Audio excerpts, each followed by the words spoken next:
Welcome to the premiere of season 9 of Third Song In, our pop culture podcast. I don't know how musicians feel about music documentaries, but I am eternally curious about the creative process and what sequence of events it takes for someone to become an artist.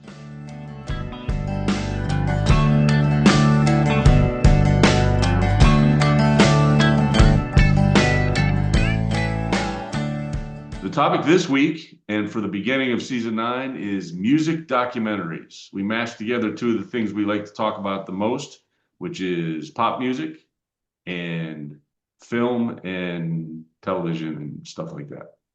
So since we're recording, that could be considered a documentary of your creative process. Yeah, there you go. You wrote it, you read it, done, Exactly. And we recorded it. and we recorded it. So I remember quite some time ago, we did an episode that was about film in some sense or another. I can't remember the specific topic, but what I do remember is that you mentioned that you like to watch documentaries, maybe even more than narrative films sometimes. Yes. And I also know, because I know you, that I imagine lots of those documentaries have to do with music. I know your academic background, your historical studies, when you got your master's and were working towards your PhD, had a lot to do with history of music, particularly country music and that type of thing. And I got the impression that that drove you to a lot of different documentaries. It did. So I was interested in, because I grew up in it, the culture around country music, hee-haw and Nashville and my grandparents. I mean, that was the thing. It was like a way of life. I think I've said it before that everything stopped on Sundays when Hee Haw came on TV. We were Right. often over at my grandparents'. But I was drawn a little bit more to the edges, as I am even today. Those artists that were pushing the boundaries, Chris Christopherson especially inspired me. But one of my favorite all-time documentaries is Heart-Worn Highways, which Ah. showed the group surrounding Townes Van Zandt, which included Guy Clark, Rodney Crowell, who I may have mentioned a time or 20 on this show.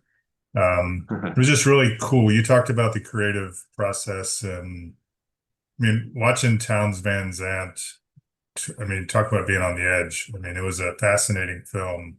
But one of the things that I'll never forget from that film was when he's singing a song, just him and his guitar, and there's a guy in a rocking chair behind him who just starts crying. I mean, and you can tell it's just like, Ah, and yeah. tears are just streaming down his face about the beauty of Towns. I mean, that was him. He was that contradiction of the most beautiful music and just kind of a fucked up guy. I mean, he was drunk a lot.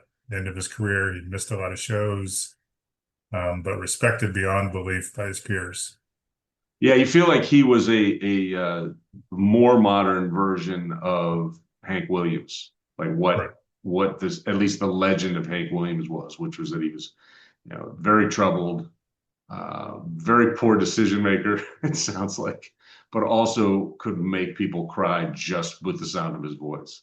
I have a feeling there will be a battle for Heart-Worn Highways in terms of the draft, because that was one of the first things I thought of as well. I don't remember if you're the one who turned me on to that, because that documentary is old. It's like, well, old. It's 1978. So I certainly didn't watch it until probably the 2000s. I didn't even know it existed until I got a little bit more into Americana stuff. And I don't know if it came through suggestion from you, or I heard some, Bloodshot Records artists mention that as something that they had watched. And And I could be wrong about this, but it's possible that we picked that up when we went down to Austin City Limits. yeah, you Um, know what? You're right. That may be the case. because that was back when you'd actually not stream it, but have to buy it on a DVD. Yep, And yep. I had the DVD and I considered it ours because, like I said, we found, I don't remember if we found it at that cool record store or if we actually found it at the festival, but I'm pretty sure that's where we saw it. That makes sense. What I'm guessing is that you bought it that you took it home and watched it and then told me how good it was, because I own a copy as well, and I can't remember when and why, but I don't think I shelled out any cash at the festival. I have a feeling I bought it after the fact, or maybe even ordered it, although it was a lot harder to order stuff online back then. Yeah, that's a tremendous documentary, and that is definitely one of the first things I thought of when we decided we were going to do this as a theme. But what I tried to do in organizing my thoughts for this was I basically came up with categories of what I would call music documentaries. And some of those categories are very appealing to me, and I watch those types of films fairly often. Others, not so much. But I think there are great examples in each of the categories I came up with.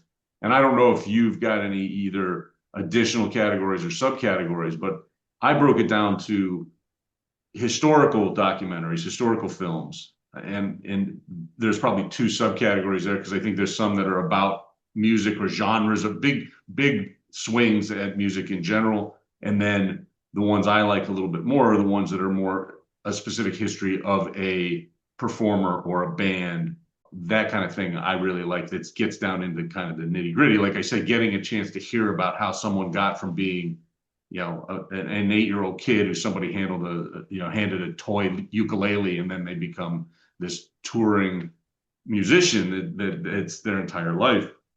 There's also concert films. Those are technically for sure documentaries, and there are some amazing ones that are out there. Some of them, award-winning films that everybody knows about. Some of them not so much. There are biopics, which I think are just barely documentaries because they're fictionalized and they use actors to play the performers. I'm not a huge fan of music biopics for some reason. I don't want, they do well in the theaters. They do well in the Oscars, it seems like lots of times, but they're not necessarily the type of music film I like to watch as much. And I can't really explain why, other than it's not the actual person. Maybe that's what it is.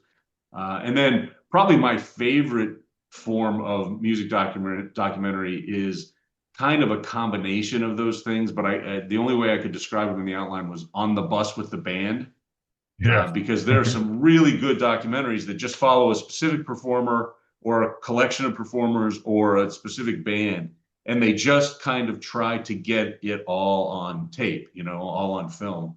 And those are the ones that I think I enjoy more, because I feel like they really do give you an insight into how these people do it on a regular basis, how these artists that I can't get enough of, that I respect so much and admire and am jealous of. It gives you an idea of what their life is really like and what they do to be creators. And that's probably my favorite of those categories. But I think there are great films in all four of those categories, and there's probably others, and there's certainly combinations of those categories as well. Yeah, I'm not sure where this one falls, but I spent some of my time yesterday watching sort of the oral histories of bands, where it's just interview and like of all the people around them. I guess that's not an opic like you talked about, which Right. are those are ones that I find interesting too. I mean, they can also just be a little much, but where they're either interviewing the artists and getting their version of what happened and how it led to what they created, and then also oftentimes, at least the bands that I follow, either fans or people around the scene or other artists who were inspired by or appreciate the band. And that's where I've been gravitating, for better or worse, with even my reading. I read this monster oral history of Yeah. Y&T. Really? There's No, a no, no, book no, out there. not Y&T, not Y&T, King's X. My bad. I got the Actually, the I would have the responded the bands same look way. I would have still like. said, really? That's No, it's interesting, like a though. 450 page, Jesus. and it was detailed. Like it went every single song that they've ever recorded. It went over, but we're going to cover this in our post facto, so we'll get there in a second. Okay. All right. Well, so looking at the very first category I mentioned, I really enjoy the kind of historical approach where, it's like, this person was born here and this happened and that happened and those kind of things. I think those can be really interesting. histories of the creative process. There are others that, they don't necessarily start with the base origins, but they have a start and a finish point, and it's an explanation of a period of time. So one of those that's very broad in scope, is called American Roots Music. And it was not a film, it was a television show. I think it might have been on PBS, RIP, public television. Yeah. It was a 4-episode documentary that really did start at the beginning of roots music and really got into things like early gospel and blues and worked its way up through Americana. But it was a very chronological look at the development of what at that time, that movie came out in 2001, and that was really when, I don't even think roots music was called Americana yet, but it was kind of the alt country movement had started and was, getting actually radio airplay and stuff. So I think that's what prompted that particular documentary. But that's a fun history and very interesting history, I think, to watch, that gives you really detailed pictures of early artists, guys that, and women that you wouldn't necessarily know the names of, but who contributed to blues and country and folk and Cajun and Zydeco and all these things that kind of came together to create Americana music. And I really enjoyed that one, but I'm very partial to the ones that break down specific, the history of a specific band or like a musical movement, for example. One that I watched about a year, maybe 2 years ago, was called Beats, Rhymes, and Life. The subtitle is The Travels of a Tribe Called Quest. And it was about that band and about how they started and pretty much how they finished. It followed them from birth to death of A Tribe Called Quest. And it's really, really interesting because it goes into the New York music movement and the hip hop movement at that point. And it is really, really an interesting history of one specific band. And I really do like those kinds of documentaries. Yeah, and that was, I think this qualifies. That's one of the ones I watched this weekend. It's called Murder in the Front Row. It's about the thrash punk scene in San Francisco in the 1980s, Oh, yeah? which includes the rise of Metallica, even though they were a LA band originally. They, in order to get a guy who was a bass player, he said he wasn't leaving San Francisco, so if they wanted him in the band, they'd have to relocate, and they did. Wow, really? Yeah, it was kind That's of, and it was a really cool scene though. Like what was nice was that it broke down the city too, and how it welcomed, in fact, not only welcomed but drove out what they called posers. Like these concerts were violent as hell. Like they had footage of these guys. It wasn't just, the mosh pit. It was literally like jumping up on stage and punching people. It was not my scene, but it was a really cool documentary. I enjoyed it a lot. there was footage of that kind of thing that you could that was part of it. Yeah, they even show like That's interesting. there's this one scene, there's this house where Metallica hung out. They called it the Metallica Mansion. It wasn't a mansion at all. And there was footage where they showed a couple of these, like 4 of these guys, but they were in the band and they were outside the house just beating the shit out of each other, just like blood. And they're like, that's what we did. It's just like we get drunk Wow. and fight. And then there was a guy, I remember the band name. I'm embarrassed to say I don't remember them as much, but the band was Exodus. And they had this big dude, like he was just thick, like, and he didn't have a great voice, but he was like the prototypical punk singer. And they'd show him like stopping in the middle of shows and going, "Get that guy, he's a poser," and people would just like beat the shit out of people in the Holy audience. shit. Jesus. And I started to watch another one, which I didn't make it too far in. It was these 2 guys who are considered the grandfathers of this punk scene. And I got turned off because they're like our age and they're still walking around like with the same clothes and the same kind of haircuts. And it's just like, all right, guys, come on. You got to grow up at some point.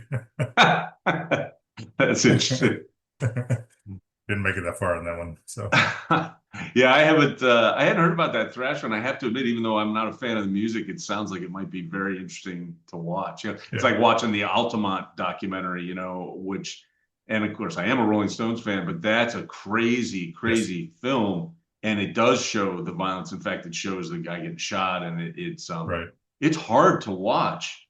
Of course, that wasn't set up to be that way, and I don't think there weren't expectations that were going to be that way. They just that was a situation where they, if you bring in the Hells Angels as security, you're Yeah. likely to have some problems. Right. But that's a great historical document, I think, and a great documentary in general, which really it really describes the end of that summer of love feeling that had kind of started with Woodstock, and that I think is a really good one. I I've reviewed for the blog, and I've talked about already on this podcast about the Ike Riley documentary that's Hmm. called "Don't Turn Your Back on Friday Night." That's very much a biography of him and his music, but also his band and his family and how all of it comes together. It's a great, great document of how someone who's creative can make a life out of it.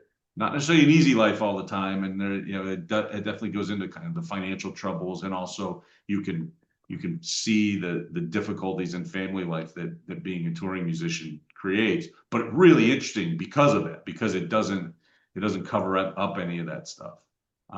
You mentioned Towns Van Zandt. There's also a really good one that I didn't get a chance to watch over the weekend, but I own the DVD. It's called Be Here to Love Me.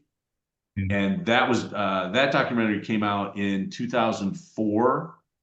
And it's another one of those that I think they were able to make it because alt country had become popular enough that people were very interested in the background of all these foundational people. And Towns Van Zandt, hell, you talk to anybody who was big in Americana in late 90s and through the 2000s, and they all make reference to Towns Van Zandt.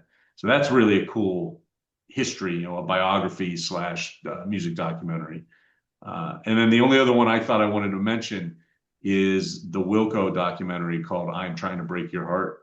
Really wanted to try to watch that again before we talked today, and I didn't get a chance to. But that came out in '02, and it wasn't that long before that Uncle Tupelo had broken up into Wilco and Son Volt, but Wilco had taken off, and they had.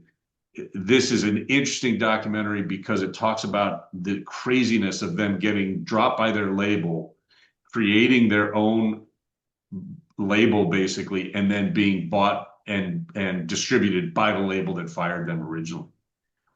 So it gives you some history of the business end, which is hard to decipher from the outside, and gives you a little bit of taste of how crazy it is on the inside of that.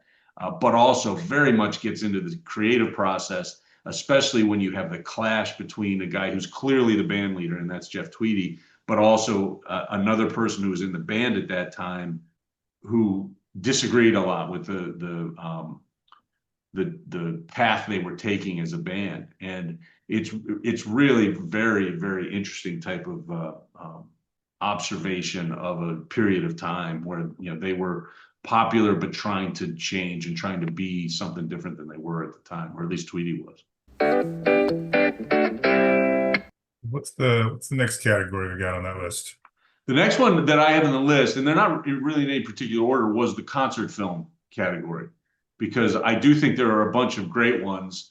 And in fact, one of those was something I watched last night because I knew we were recording today, and I hadn't seen it probably, I don't think I'd watched it all the way through since we were undergrads. And I can remember exactly when I watched it then. But I think the concert film, it's not my favorite thing to watch necessarily all the time, but depending on the artist and how it's directed, how it's shot, it can be so much fun to watch, a concert film type of documentary.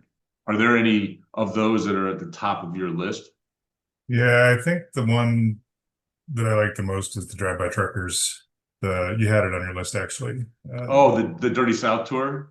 Yeah, Yeah, again, a lot of the ones on my list are just ones I happen to have. Like I've got a binder that has DVDs I own, and I have one that's set aside for music stuff, and that's on there. And I was like, oh shit, I forgot I had that one.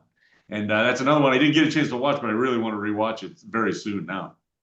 yeah, and I started to try. I tried to watch another one, but I would have had to subscribe to something to get it. It was like, what was their album? English. Was it English Um, Ocean or something like that? yeah, I think it was, and it's a good album. I mean, Drive By Truckers haven't put out a bad album, but Yeah, English um, Oceans actually is what it's yeah, called, and yeah, that's a great one. Although I haven't seen that as a concert film, I didn't know that was out there. yeah, and it has a different name. It's like, I swear it's like Black Ice or something. I'll have to look it up. I will probably watch it at some point because all I have to do is sign up for a 7 day, trial subscription to some What? service. So But then you have to remember to cancel. Don't forget to I cancel. know, I know, but I'm thinking Isbell was probably gone by that album. I think so. Um, yeah, but to think that we saw the three of them together was awesome. I know. I know. It's just amazing to, I mean, that's one of those, it's kind of, it is I think the Sun Wilco thing where the split actually made them better, made both sides better.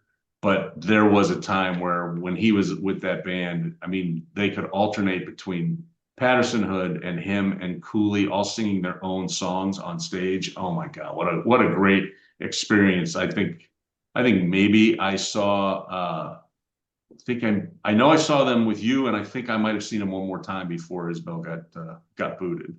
Yeah, that's the So only time that I saw him with Isbell. I saw him within the last couple of years. Obviously, he wasn't with them, but yeah, they're yeah. still great. But that was the ultimate band there. I mean, the guitars, the singing, the songwriting from all three of those guys, just fabulous.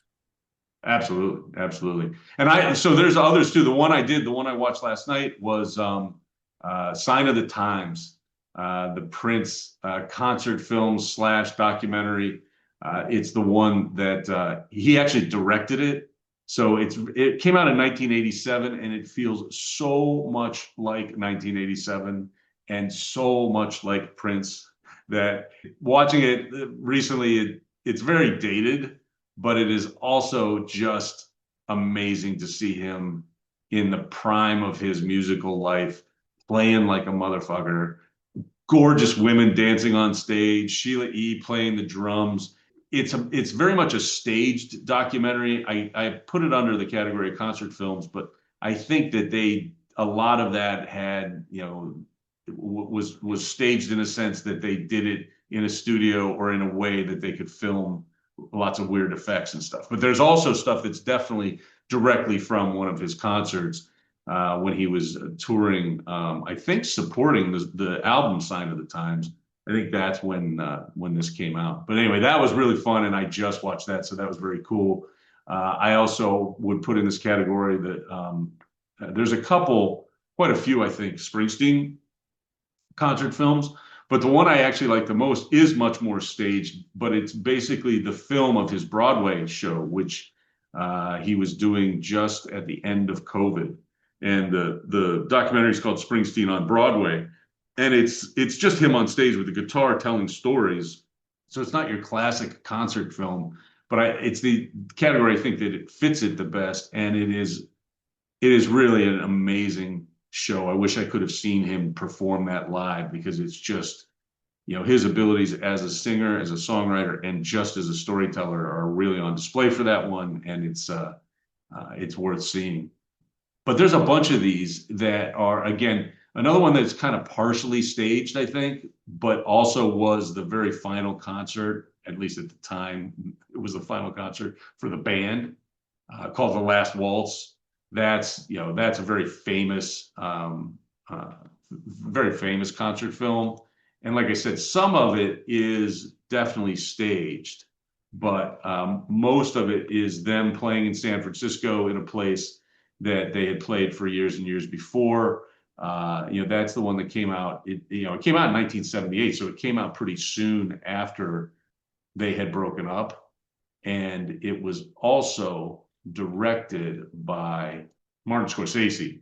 So it's just really well shot. It's a lot of fun to watch, and they have all kinds of special guests, which make it that much better. So that's a worthwhile one. And then finally, one that recently won an Oscar for documentaries was Summer of Soul, which was about that music festival in New York City that nobody really remembered. It was the festival that came out, I think, just after. I think it was the same year as Woodstock. But that one was directed by Questlove. it was absolutely worthy of the Oscar that it won. And I recommend that one highly. It came out in 2021. As I said, it was directed by Questlove, and just very, very cool. I know that one's streaming somewhere still, and I actually want to watch that one again, even though it's not that long ago that I watched it in the first place.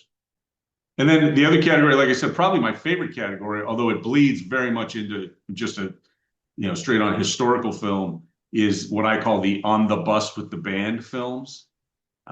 Those are just even, I think, a smaller time frame. It's more of a snapshot of a specific time in a band's life or an artist's life or a group of artists' life. And I love those. And I love because usually those are the ones where the camera is just following people around, sometimes pissing them off, but usually you can tell that the band or the artist has signed some kind of release saying they're allowed to film just about everything. So they're kind of stuck with this camera being in their face all the time. The band that seems to have done it a bunch of times, that's one of my favorite bands, is Lucero. And there's a documentary called Dreaming in America, which came out in 2005, directed by somebody named Aaron Goldman. And it is one of those. And it shows you that band who's been, by 2005, I think they'd already been touring for at least 10 or 15 years, and they're still out there doing it. But particularly in '05, Ben Nichols is the leader of that band. He was drinking a lot, and this just caught all kinds of awful shows where he did a shitty job because he was so shit-faced. But then it would also just it would show him catching lightning in a bottle. All of a sudden he would just have this amazing version of a song that he probably sung, 50 times that month. And you could just see how special he was and how special his music was. And sometimes it would just be that flash, because the rest of the show could be a complete fucking train wreck because he was so shit-faced. Well, a variation on it is not a bus, but a train, which leads us to Festival Express, which is one of the cooler documentaries that I've seen. And it seems like there's these like the Heartworn Highways. I think it came out like years after it was filmed. And I think Festival Express was similar, where they had this material and then it never quite made it into a film version. But this one's really cool because it's following all these fantastic bands on this train across Canada, if I'm not mistaken. And it's just got some really intimate and cool scenes where you see bands hanging out and drinking together and jamming together. It just it makes it seem very romantic, but I'm guessing that after being on that train for as long as they were, it got fucking Yeah. That's a great example of that kind of film, though. I think it may be maybe the best example of it. And you're right. Looking it up, it came out in 2003, but it was about a train tour from 1970. So, Yeah. I mean, these guys were high the whole time, right? I mean, they were always drunk or high. There was very few. It appears there was never a point where somebody wasn't drunk or high, even though some people might be sober, other people were just out of it. But it's amazing. It's got the band, Grateful Dead, Janis Joplin. Like it's a great look into Janis Joplin as a person, because there's not a lot of that out there, at least not a lot I've seen. That is a perfect example of that type of film, and it is one of my favorites of those. The other one, which is weird to me because it's not quite, no, I'd say it fits into it. There have been a million documentaries about the Beatles, but Yeah. Disney Plus did a TV documentary. I think it was for 3 or 4 episodes, called Get Back, and that just came out in 2021. And that was again kind of a snapshot of that particular point in time, just before they broke up. Actually, John Lennon was with Yoko Ono, and there's a scene there where they put together a song based upon McCartney just strumming and humming some nonsense words, and it turns into one of their top hits. And it's absolutely it's mesmerizing to watch that. Even though they weren't technically on the bus, it was one of those kinds of snapshot films that I really, really like to watch. Did you do the biopics? No, we talked a little bit about that. I'm not a big fan. I don't know. How do you feel about those kind of films? I mean, I liked the Johnny Cash one. I thought that one was interesting. But in general, yeah, I don't, I'm with you. I'm not as drawn to the fictionalized. It's like I said, I mean, I watch the documentaries because I enjoy watching the actual artists, Right, yeah. not fictionalized interpretation of it. I kind of feel it's funny. I feel the same way about sports biopics. Like I'm not a giant fan of someone else playing an athlete that I respect or that's that's well known or has done great things. I just for whatever reason I just there must be something about just my sensibilities because I don't read a lot of biographies either, as far as that goes. So maybe it's just that I'm more interested in the history kind of as a group as opposed to following a specific person. I did like the Johnny Cash one. I think I saw that in the theater. I did like the I did like A Complete Unknown.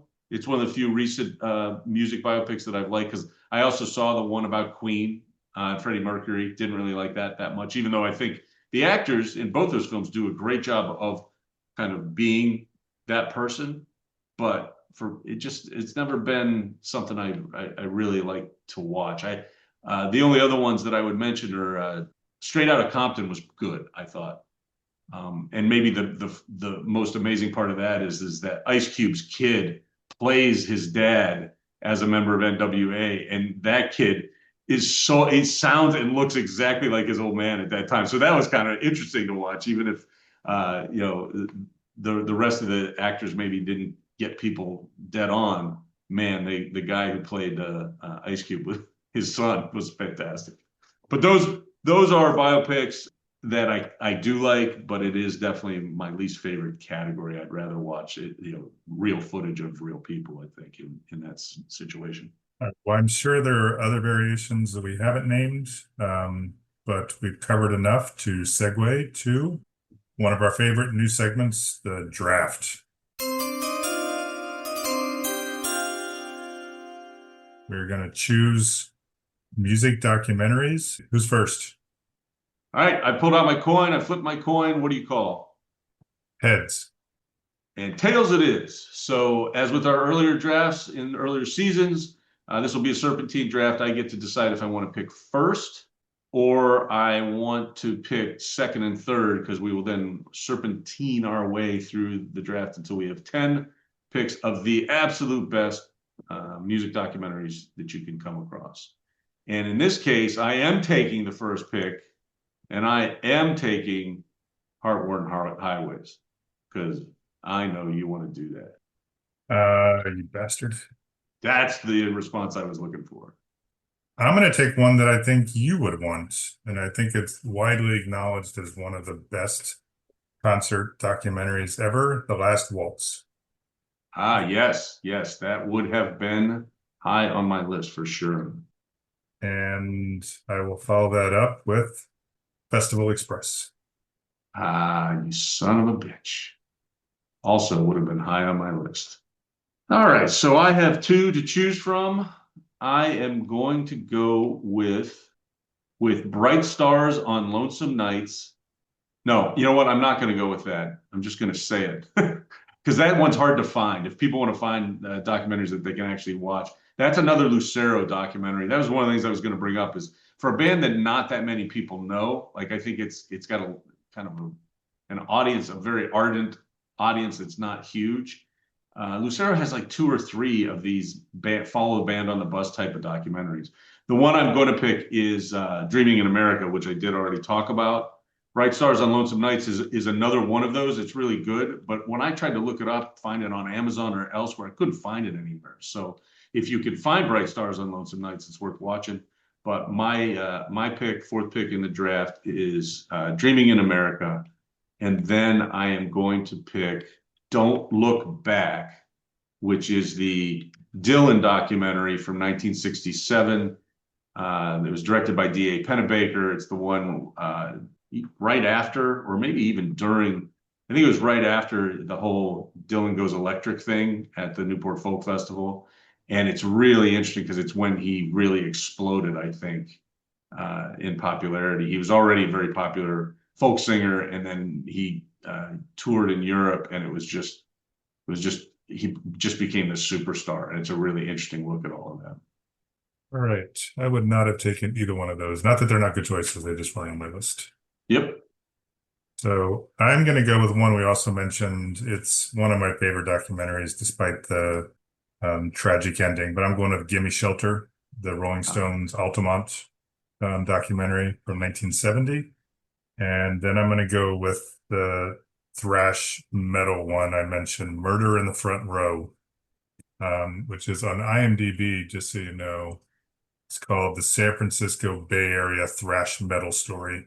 The one thing I did want to mention about that, which is really cool, is it captures stuff that you and I we didn't do some of this stuff, but there's this fascinating discussion around how fan magazines grew up. Like Metal Mania was a magazine that started up, and they had this tape sharing thing going where they'd have all these recordings of live shows, and then they would put it in almost like a personal section in the magazines, and they'd send each other tapes. It was a really, really cool Oh, wow. and sort of outdated way of doing things, because now everything's streaming or Right, right. bands. And then there's a really cool discussion around record stores and how these guys would go. And these weren't rich kids. A lot of these kids were like, they talked about that they were thieves, like they'd go and shoplift and all this other stuff, but they'd maybe have 20 bucks and they'd go to the record store, and they'd have to be really, they'd just flip through hundreds and hundreds of albums and try to figure out the one that they wanted.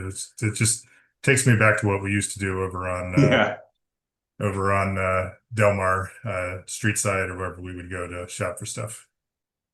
Yeah, that's awesome. That's really funny. All right. So I think I have 8 and 9 now. And Yep.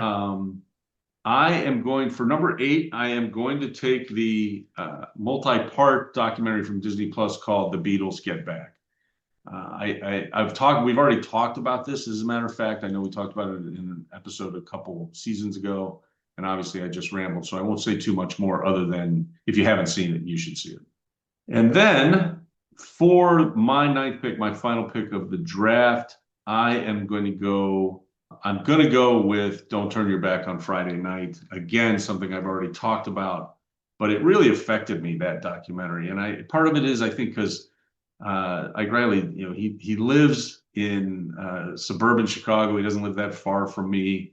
I ate lunch in his hometown like twice on a weekend, a Saturday and a Sunday, because we were there for a soccer tournament, and I couldn't get it out of my head that this musician who I truly, really respect and love to watch play had to have been within 10 miles of where I was.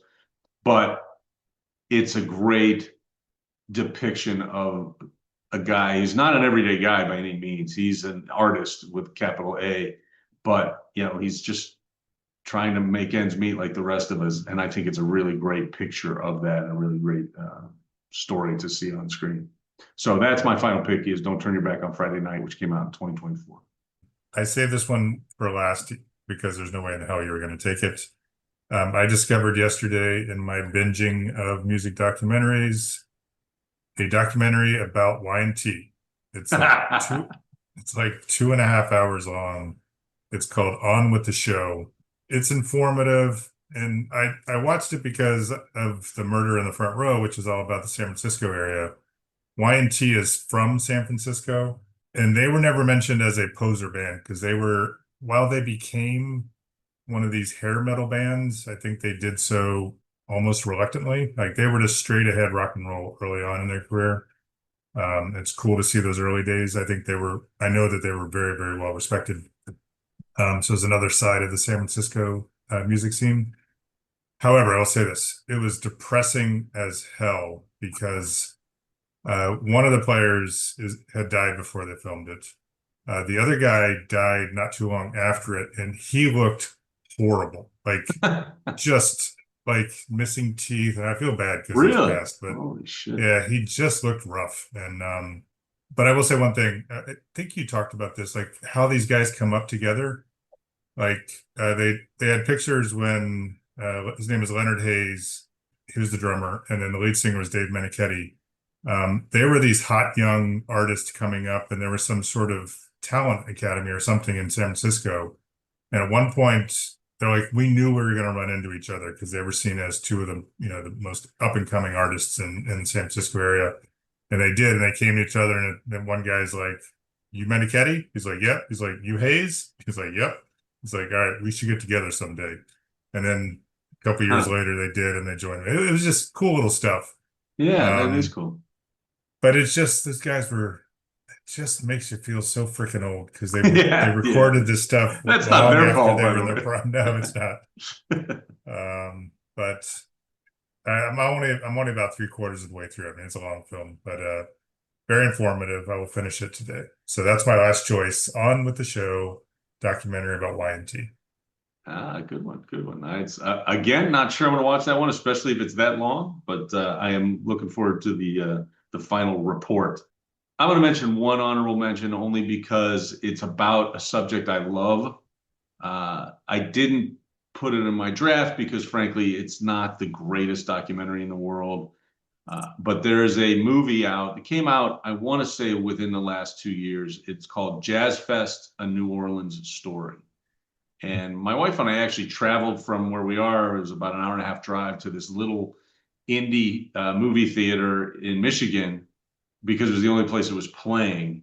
And we made a kind of a weekend out of it and went to this little. I had heard great things about this theater. First of all, the theater wasn't great. It felt like you were sitting in somebody's living room watching a big screen TV. And the sound wasn't very good, which kind of sucks for a music documentary. But Jazz Fest in New Orleans Story is about the New Orleans Jazz and Heritage Festival, which has been around for decades, and it does a pretty good job of capturing the feel for that festival. And there was a period of time, there's about I want to say about 8 year period where Dawn and I went to Jazz Fest almost every year. We probably went 5 or 6 years out of 8, starting with my 30th birthday. And it was such a great experience to go to the fest and eat the food and hear the music and see the people. And it got more and more crowded the longer, the later in time that we went. We kind of stopped right after Hurricane Katrina, and I've not been back to a jazz fest since then. So it was kind of fun to watch this movie, which talks about everything before Katrina, but then also talks about how they had to bounce back after the hurricane and what they did to do it. And now it's back and as big as ever, as far as I can tell. But it's really it is if you love New Orleans and if you love Jazz Fest, you absolutely ought to watch this film, even though it's probably not the best documentary in the world. It is. Our next segment is Loft of Wisdom. You better open up your eyes, baby, because fools do get wise. Loft of Wisdom is a segment we introduced in season 8, and we're going to continue it into season 9. This is Tom and I's virtual recreation of the lofts that we had in our fraternity house when we roomed together.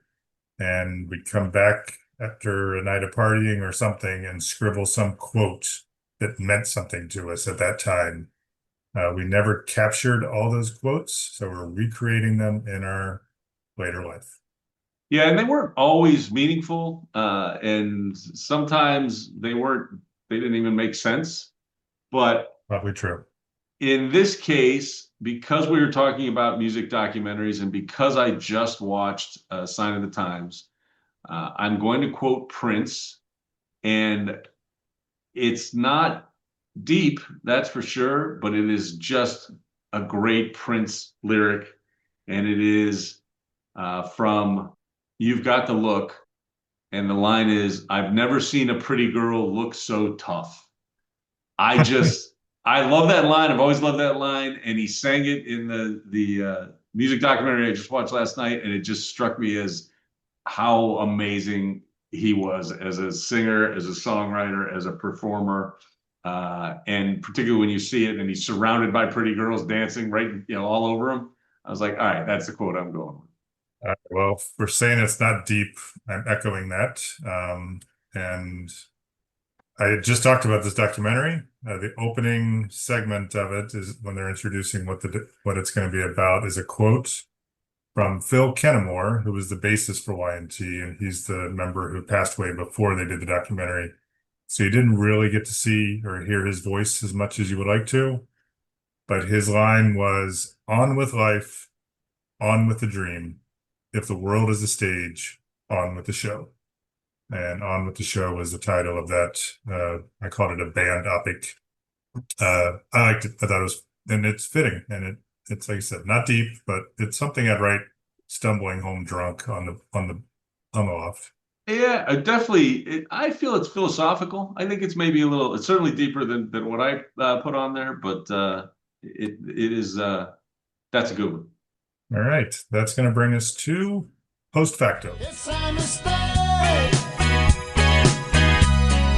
It's a mistake. Post Factos where Tom and I correcting the mistakes we made in previous episodes, finished thoughts that we didn't finish when we were blabbering on about something, or simply providing updates of what we've been doing, especially now that we're starting a new season. This seems fitting. So I'm going to go with an update on some reading that I've done. Tom actually introduced or suggested a book to me called The War, which is the battle between Hagler and Hearns. It's a really great overview, sort of a documentary in book style, setting the context for the background of those two fighters, what happened leading up to the fight. Did a really great job of describing what has been termed the greatest 8 minutes of boxing history. I actually went back and watched that fight a couple times. I haven't seen it in years. Me too. They then follow the two fighters to the end of their career, and in Hagler's case, his untimely death. Really, really great book. Nice suggestion, Tom. And what it did is it just made me feel like because I read Cryptonomicon, which was a 900-page novel, really fascinating, just wore me out. I just wanted to read something light, so I read The War, which was great. And then I went and found a oral history of King's X, who's one of my favorite bands ever. Also very light, just finished that this weekend. The common theme between the two is that Hagler, who's always my favorite fighter, was well respected by his peers and never embraced by the public, except for a brief time after that fight. King's X is well respected by their peers and never embraced by the public. What was depressing as hell is that King's X has never made any money as a band. These guys are talking about, even to this day, like the only way they make money is side projects. Or Ty Tabor, who's the guitarist, he has a studio, so he lets bands record. But it's just really depressing that a band that can put out such quality music is living month to month, which was one of the quotes that the lead singer Doug Pennick said. It's amazing to me that would happen. You would think that, they got tens of thousands of followers, but they never could make any money off albums. And a lot of that was how the music industry was structured before. They could never pay back their bonuses and everything else, and they'd have to sell millions of albums to make that happen, and they never did. So depressing, but good read if you're a King's X fan, which unfortunately there aren't as many as there should be. It's a lot of interesting information in that book.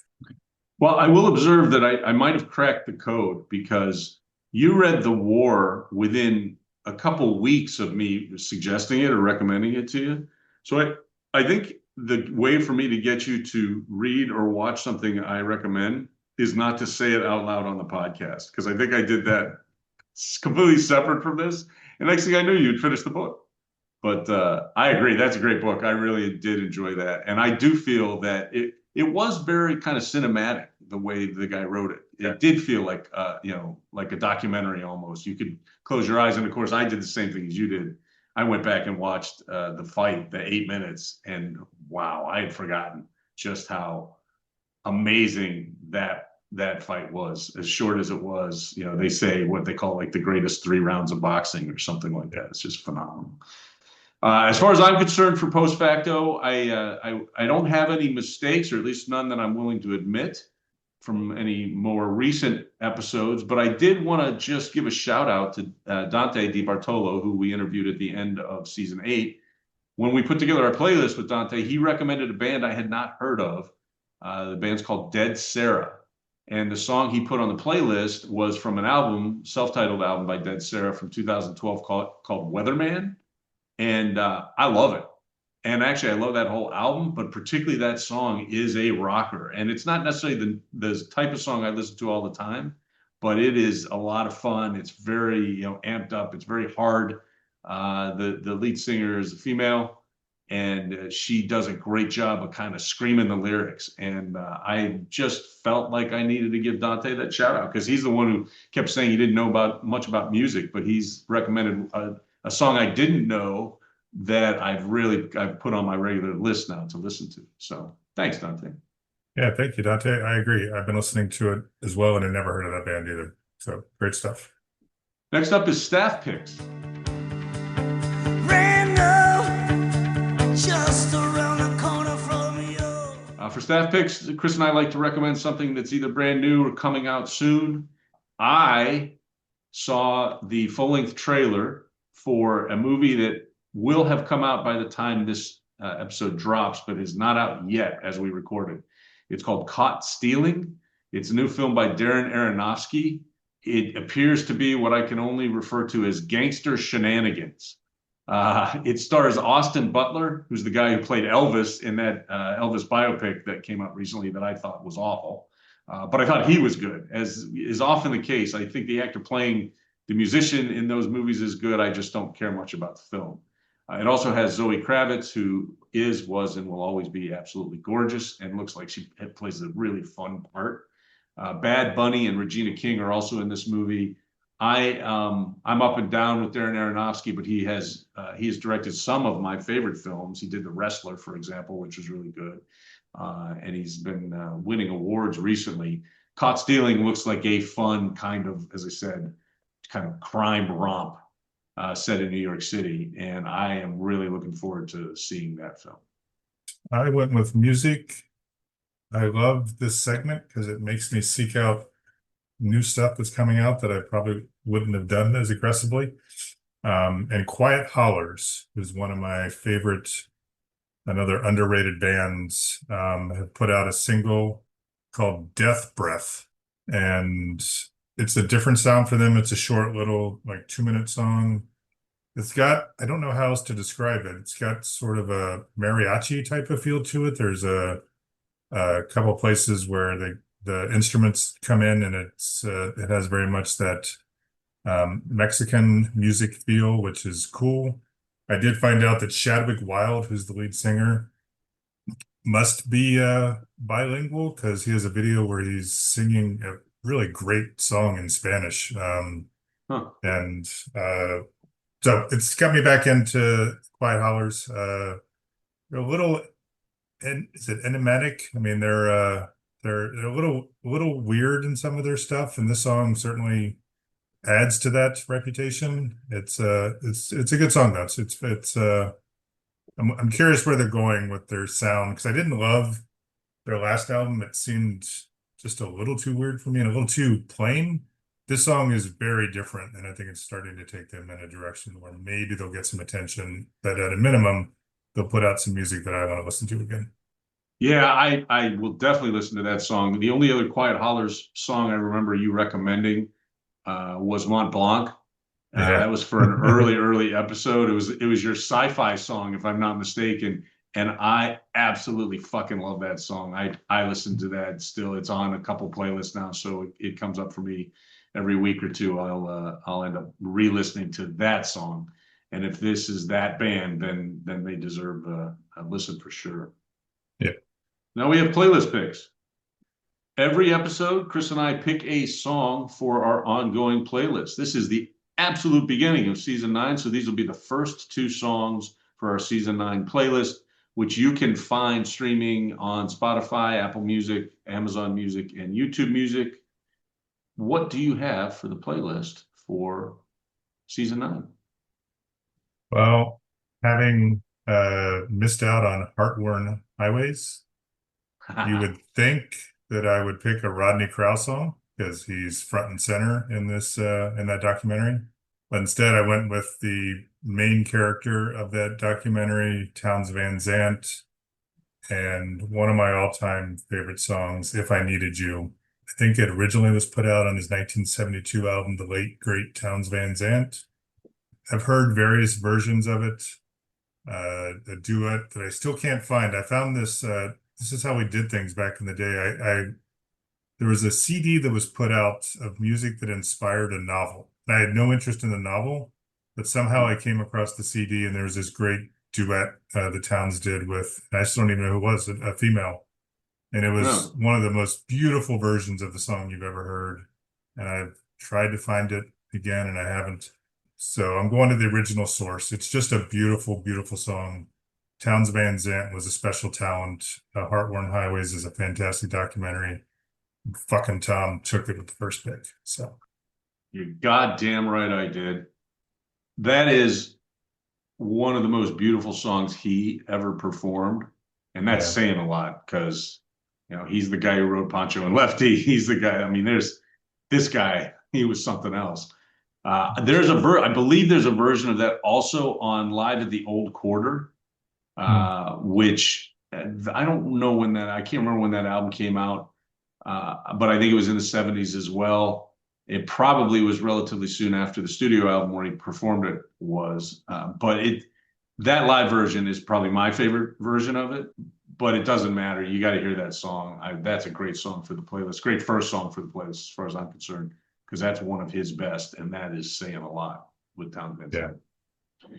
I am going to shift gears so bad we may strip out the engine on this thing. Although, again, got to say, beautiful song, and I think it fits just fine, especially based upon what we've been talking about this episode. From Sign of the Times, the album which came out in 1987, I am going to place Starfish and Coffee from Prince on the playlist as the second song for our Season 9 playlist. He's another guy. He wrote so many classic songs. There's so much he did. I feel like Starfish and Coffee is kind of a lesser known song. You don't hear it played so often, especially these days, but even back when that album was out, I love it. And I think it's a good addition to the list. I've never heard it, so Really? Gonna have to I think check out you'll our playlist. very light, very kind of not, it's not like a down and dirty Prince song. Doesn't have like a huge guitar solos and funky beat behind it so much. But it's a pretty song. It's a really pretty song. It's not often you surprise me with your picks, but you did on this one. See, I still got it. Yeah, some say that. So not many say All right, third song in is recorded in Chapel Hill, North Carolina, and Joliet, Illinois. Please email us at thirdsongin@gmail.com. Send us your questions, your comments. I'd be interested to hear from you as to what music documentaries you think should have been in the draft. And if email's too much work for you, you can go to our website, thirdsonginpodcast.com. You can message us there. You can also check out all the various recommendations we've made, the staff picks. We have an as mentioned page where you can get information about our guests and get links to either their material, where they're playing, whatever. A lot of information on our website. Check it out, thirdsonginpodcast.com. Please make sure that you rate and review us wherever you listen to your podcasts. Download the podcast. Make sure you give us all your stars. We need your stars. We're running low on stars. You can find us not only on the website, but also on Spotify, on Apple Podcast, Amazon Music, and YouTube Music. Please spread the word. Let people know in person about the podcast as well. On all those same streaming services, we put our playlists. As Tom and I just mentioned, we have a playlist for each season. We also have guest playlists. You can find any of them by looking for Third Song In. Share those playlists. There's some good stuff, like Tom talked about with Dante's playlist. Music that even he and I haven't heard and appreciate. So a lot of good stuff out there to share. You can also find information about the podcast on Facebook and Instagram. We have a Blue Sky account as well. Please follow us there and look for all kinds of posts about new content and other stuff about prior guests. Speaking of new content, Tom and I put out a blog each week. You can find it on our website. You can also subscribe via Substack. You've been listening to Third Song In with Chris Derrickson and Tom Polachek. Thanks for listening.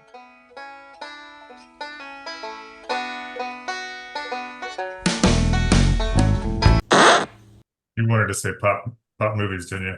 I almost said pop movies. I almost said Pop Tarts. I think if we're going with our favorite things, then Pop Tarts is right near the top of the list. I think it goes music, movies, Pop-Tarts. This is, I don't know how to say it. You say something. I don't know what the fuck to say. Loft of Wisdom is a thing we do. Yeah, there you go. All right.